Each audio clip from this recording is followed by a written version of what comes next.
Hi there. Welcome again to Phonics with Nikki. I trust you have been having fun all along.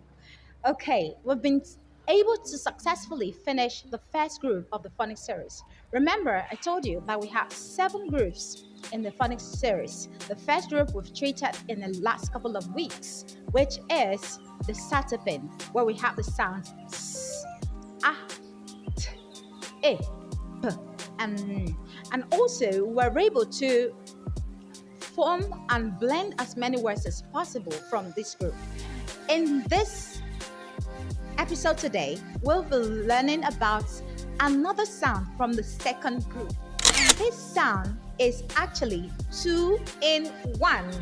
Two sounds in one. Look at here.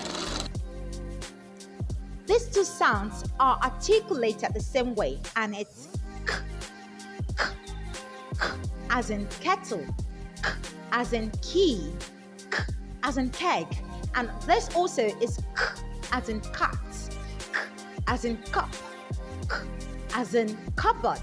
So we have these two sounds, they come together and they give us the sound k, k, k, k. We are playing castanet. We are clicking castanet. We are clicking castanet. Clicking castanet. Clicking castanet. Articulate with me as in kettle, as in cup. Did you learn today? Keep learning with Nikki. And don't forget to subscribe to my YouTube channel. Keep learning with me. Bye.